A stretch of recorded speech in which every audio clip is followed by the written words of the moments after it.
폐업일이고요. 예외적으로 실제 폐업일이 드러나지 않으면 접수일로 가는 거예요. 형식주의로. 자, 이제 그렇게 이제 보시고요. 자, 이제 문제는 자, 법인이 없어져요. 소멸하는 법인입니다. 그런데 왜 없어지는가? 얘가 상법상의 구조조정의 절차죠. 합병이나 분할로 없어지는 거예요. 합병이나 분할로요. 자, 봐요. 여기 아이파가 얼음파를 샀어요. 이게요. 항상 하는 얘기인데 왜 보세요? 예. 자, 그럼 아이파가 소멸법인이 아니라 얼음파가 소멸법인이죠. 아이파가 합병법인이고 얼음파가 피합병법인이죠. 그러면 아이파는 얘가 폐업한 게 아니잖아요. 접은 게 아니잖아요. 그러니까 걔는 어떻게 해요? 끊고 갈 필요가 없죠. 12월 말까지 가면 되잖아요. 합병법인은. 근데 피합병법인은 없어졌잖아요. 그렇죠? 아이파 안으로 들어왔잖아요. 그러면 걔가 폐업일을 뭘로 볼 거냐 이거예요. 걔는 쭉 내고 가야 될 거 아니에요. 그렇죠? 걔는 합병 등기일 기준으로 씁니다. 합병 등기일.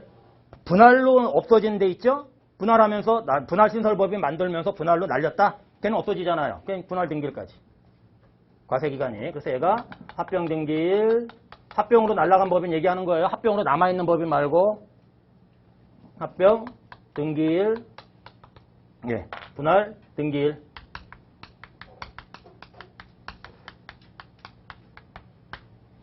지금 이렇게요. 이 날짜를 이렇게 봅니다. 합병 등기일, 분할 등기일. 그럼 보세요. 피합병 법인은 어떻게 되어 있는 거예요? 과세기간이 언제부터 언제까지? 피합병 법인, 소멸법인이잖아요. 개시일부터 합병 등기일까지가 되는 거죠. 그렇죠? 그렇잖아요. 그래서 이제 우리가 폐업 신고를 해줘야 되거든요. 그러면 이제 아이파 안으로 들어왔잖아요. 그럼 아이파가 이제 어떻게 해요? 예전에 소멸법인 관할세무서장 있을 거 아니에요. 동네가 다르면. 그럼 그 관할세무서장한테 폐업 신고 해주면 되는 거죠. 야, 니네 그 관내에 있던 애 내가 샀다. 이렇게 해가지고 무슨 이렇게 없어졌다. 이렇게 알려주면 돼요. 그런데 올해 특이한 규정이 하나 법에 들어온 게 뭐냐면, 그럼 이거 피합병 법인의 과세기간이죠. 그럼 세금계산서 이때는 누구 걸로 끊어줘야 됩니까? 얼음파죠. 근데 올해 아이파 걸로 끊어줘도 문제 삼지 않을 게가 들어왔어요. 왜 사실상 넘어온 거니까. 이게 이제 그런데 뭐 어쨌든 피합병법인의 명의로 세금계산서 발급이 맞죠. 그러나 이제 실질적으로 합병법인한테 들어온 거나 다를 바 없다면 합병법인 명의로 세금계산서를 끊어줘도 받아도 문제 삼지 않겠다. 지금 그게 올해 들어왔죠. 이게 뭐 어쨌든 그 얘기는 나중에 또 뒤에 되면 말씀드리고, 자, 지금 폐업자의 경우는 과세기간이 12월 말까지가 아니라 종료일까지가 아니라 폐업일까지다. 폐업일까지 그렇게 된다. 지금 보시고요. 아, 그럼 요거 좀 빠뜨렸네요. 요 게시를 좀 가고 갈까요? 폐업일만 했네요. 여기 좀 포장 하나 했네요. 예, 지금 보시면. 자, 그러면 아니 폐업일은 이런 날짜인데 그럼 게시일은 언제냐 이거죠. 사업 게시일은 이게. 근데 기본적으로 제가 도소매 같은 걸 해요. 그럼 오늘부터 팔아요. 그럼 오늘부터 거래 징수를 해야죠. 그 오늘이에요. 재화 용역의 공급 게시일입니다. 물건 팔기 시작한 날이에요. 전통적으로 한국 사람들은 떡을 돌리기 보통 뭐 그런 날입니다. 아니면 뭐 행사를 하신다든지 뭐 풍선 같은 거 이렇게 해놓으시고 뭐 그런 날이죠. 그런데 이제 문제는 제조업입니다. 이게 배라고 해볼게요. 축구장 8개 크기예요. 이거 하는데 한 2년, 뭐 2년 2개월 정도 걸린다고 해볼게요. 건조하는데. 그러면 이거 공급 개시일이 되면 어떻게 2년 2개월 뒤가 되죠? 그럼 그 2년 2개월 동안 어떻게 철근 산 거, 한전에다가 전기요금 주면서 부가세 부담한 거, 이런 잔뜩적인 거를 매입세 공제를 못 받는 문제가 생기죠. 그래서 이건 조금 문제가 있다.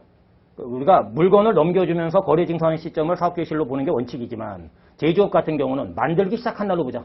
그래야 그들이 매입세 공제를 받을 거 아니냐. 해서 지금 얘가 제조업이 있어요. 그리고 이제 우리나라가 이제 뭐 활발한 업종은 아니지만 광업. 가끔 시험에 나오니까 말씀드립니다. 저도 이제 광업과 관련된 건 해보지는 못했습니다. 이 수도권은 광업이 없어요. 근데 뭐 문경이나 뭐 있대요. 정선 뭐 그쪽에 있다고 그러더라고 아직도요. 이게 뭐 그런데 얘는 채광 개시일이에요. 채기 시작한 날. 그냥 그걸 합쳐서 제조 개시를 할게요. 합쳐서.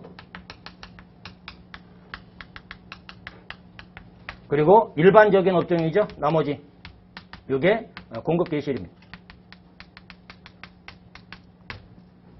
그래서 이제 별다른 얘기 없으면 식당이면 언제가 되는 거예요? 음식업이면요. 사업 개시일이. 공급 개시일. 밥 팔기 시작한 날 얘기하는 겁니다. 그렇죠? 근데 이제 제조업이나 광업만 조금 특이하게 제조 개시일, 광업은 광물 채취 시작일 뭐 이런 날이다. 그렇죠? 근데 그냥 제조 개시 이렇게 표현한 겁니다. 그렇게 보시고요. 얘가 또 왜 의미가 있냐면, 공부하신 분들 많으시죠? 여기 대부분. 그럼 우리가 사업주의전에 등록 신청이 가능하지만, 사업주의전에 등록 신청 안 한 자는 사업자 등록을 우리가 법적 부가가치법상 언제부터 20일내 해야 돼요? 사업 개시일부터 20일내 해야죠? 안 그러면 미등록 가산세 또 들어맞잖아요. 그러니까 이 날짜부터 20일내 해야 되는 거구나. 이걸 또 우리가 캐치를 해야 되죠. 사업자 등록과 관련해서도. 그렇죠? 그냥 사업 개시일로부터 하면 어떻게 할 거예요? 사업 개시일 언제인데? 이걸 알아야 될 거 아니에요. 그죠? 폐업일이 언제인데? 이걸 알아야 될 거 아니에요. 그죠? 지금 그렇게 우리가 좀 보시고.